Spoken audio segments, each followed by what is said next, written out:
Hello hi welcome to my channel. ಎಲ್ಲರೂ ಹೇಗಿದ್ದೀರಾ? ನಾವು ನನ್ನ ಮಗಳು ಕೂಡ ಇಬ್ಬರು ಚೆನ್ನಾಗಿದ್ದೀವಿ. ಇದು 4ನೇ ದಿನದ್ದು ಪೂಜೆ ಮಾಡ್ತಾ ಇದ್ದೀನಿ ನೋಡಿ. ನಮ್ಮ ಪಾಪು ಬೇರೆ ಬಂದಿದ್ದ, ಇವತ್ತು ಬೆಳಗ್ಗೆನೆ ಬಂದಿದ್ದಾನೆ ಅವನು ಕೂಡ.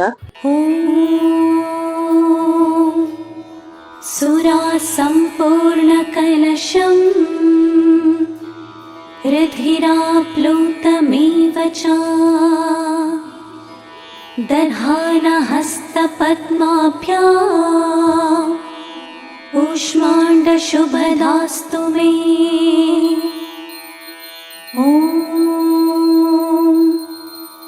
सुरासम्पूर्णकलशम् ऋधिराप्लुतमेव च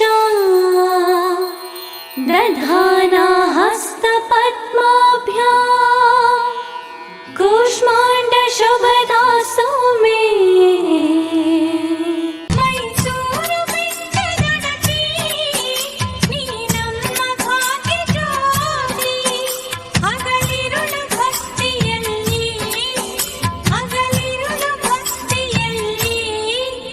ಜಪಿಸುವೆವು ಕಲ್ಪವಲ್ಲಿ 9 ವಾರ ವ್ರತವಿರಲು ದೊರಕುವುದು ಇಷ್ಟಾರ್ಥಗಳು.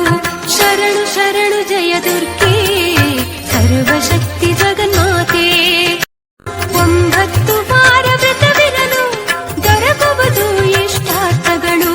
ಶರಣು ಶರಣು ಜಯ ದುರ್ಗೆ ಸರ್ವಶಕ್ತಿ ಜಗನ್ಮಾತೆ. ಇವತ್ತು ಪೂಜೆ 4ನೇ ದಿನದ್ದು. ಮತ್ತೆ ಇವತ್ತು ನಮಗೆ ಆರೆಂಜ್ ಕಲರ್ ಸೀರೆ ಉಡಬೇಕು ಅಂತ ಬಂದಿತ್ತು. ನಮ್ಮ ಮನೆ ಪಾಪು ಕೂಡ ಇವತ್ತು ಆರೆಂಜ್ ಕಲರ್ ಡ್ರೆಸ್ಸೇ ಕೂಡ ಹಾಕಿದೆ. ಪೂಜೆಯನ್ನು ತುಂಬಾನೇ ಚೆನ್ನಾಗಿ ಆಗ್ತಿತ್ತು. ಮಾತ್ರ ಎಲ್ಲೂ ಏನು ವಿಘ್ನಗಳಿಂದ ತುಂಬಾ ಚೆನ್ನಾಗಿ ಆಗ್ತಾ ಇದೆ ಫ್ರೆಂಡ್ಸ್. ಈ ತರ ಆದಾಗಲೇ ನಮಗೂ ಕೂಡ ಖುಷಿ ಆಗೋದು, ಪೂಜೆ ನೆಮ್ಮದಿಯಾಗಿ ಮಾಡ್ತಾ ಇದೀವಿ ಅಂತ.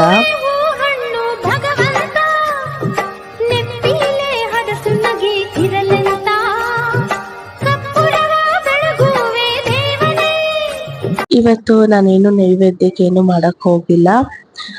ಮನೇಲಿ ಬಾಳೆಹಣ್ಣಿತ್ತು, ತಂದು ಕೊಟ್ಟಿದ್ರು ಬೆಳಗ್ಗೆ ಪೂಜೆಗೆ ಅಂತಾನೆ. ಅದನ್ನೇ ಇಟ್ಟು ಇವತ್ತು ನೈವೇದ್ಯ ಮಾಡಿದ್ದೀನಿ. ದೀಪ ಹಚ್ಚಿದ್ದೀನಿ ಹೊಸ್ಲಿಗೆಲ್ಲ ಹಚ್ಚಿ ಪೂಜೆ ಮಾಡಿಕೊಂಡು ಮನೆ ಒಳಗೆ ಬರ್ತಾ ಇದ್ದೀನಿ. ಏನೋ ಒಂಥರ ಖುಷಿ ಆಗ್ತಿತ್ತು. ಏನೋ ಹೊಸ ಮದುವೆ ಹೆಣ್ಣು ಮನೆ ಒಳಗೆ ತುಂಬಿಸ್ಕೊತಾರಲ್ಲ ಆ ಫೀಲ್ ಆಗ್ತಿತ್ತು. ಏನೋ ಅದು ನೆನಪಾಯಿತು, ಅದನ್ನೇ ಅದಕ್ಕೆ ಹೇಳಿದೆ ಅಷ್ಟೇ. ತುಂಬಾನೇ ಚೆನ್ನಾಗಿ ಆಗ್ತಾ ಇದೆ ಪೂಜೆ ಮಾತ್ರ. ದೀಪ ಒಂಚೂರು ಹಾರಿಲ್ಲ ಫ್ರೆಂಡ್ಸ್, ತುಂಬ ಚೆನ್ನಾಗಿ ಉರಿತಾ ಇದೆ ನೋಡಿ. ನಾವು ಸುಗಂಧಿ ಹಚ್ಚಿದೀವಲ್ಲ, ಅದು ನಮ್ಮ ಇಷ್ಟದ ದೇವರುಗಳೇನಾರ ಇದ್ದರೆ ಅಲ್ಲಿಗೆ ಅದು ಧೂಪ ಹೋಗುತ್ತೆ ಅಂತ ಹೇಳ್ತಾ ಇದ್ರು ನೋಡಿ. ನಾನು ಹಚ್ಚಿರೋದು ಧೂಪ ದೇವ್ರಿಗೆ ಹೋಗ್ತಾ ಇದೆ.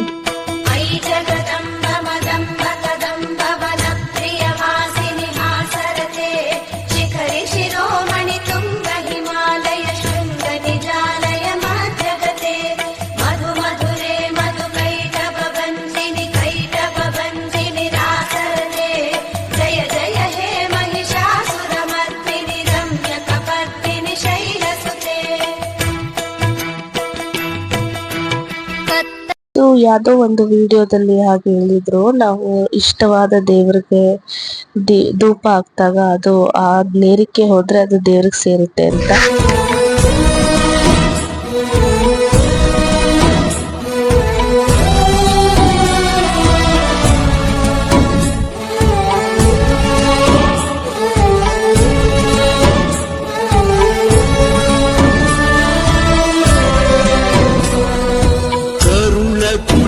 ಸುಖ ಕೋರಿ ಗೂಡಿನಿಂದ ಹೊರಹಾರಿ. ಯಾಕೆ ಅಂತ ಗೊತ್ತಿಲ್ಲ, ಈ ಹಾಡು ಕೇಳ್ತಾ ಇದ್ದಾಗ ತುಂಬಾನೇ ಅಳು ಬಂದ್ಬಿಡ್ತು. ನಂಗೆ ಈ ಹಾಡಂದ್ರೆ ತುಂಬಾನೇ ಇಷ್ಟ. ಅದಕ್ಕೆ ಇದೊಂಚೂರು ಅದು ಮತ್ತೆ ನಮ್ಮ ರಾಯರು ಬೇರೆ ಈ ತರ ಅದ್ರಲ್ಲಿ ಇನ್ನೂ ಒಂಥರ ಏನೋ ಫೀಲ್ ಆಗೋಯ್ತು. ಈಗ ನಾನು ಆಕ್ಚುಲಿ ನೈವೇದ್ಯ ಮಾಡ್ಕೊಂಡಿದ್ದೀನಿ, ತಗೊಬಂದು ದೇವ್ರಿಗಿಟ್ಟೆ. ಫಸ್ಟು ಅವ್ರಿಗೆ ಕೊಟ್ಬಿಟ್ಟೆ ನಾನು ತಗೊಳ್ಳೋದು. ಇದು ಸುಮಾರು ಆಗಲೇ 9:15 ಆಗಿತ್ತು ಫ್ರೆಂಡ್ಸ್. ಈ ವಿಡಿಯೋ ಇಷ್ಟೇನೆ. ಬಾಯ್, ಗುಡ್ ನೈಟ್, ಸ್ವೀಟ್ ಡ್ರೀಮ್ಸ್. ನಾಳೆ ಸಿಗ್ತೀನಿ.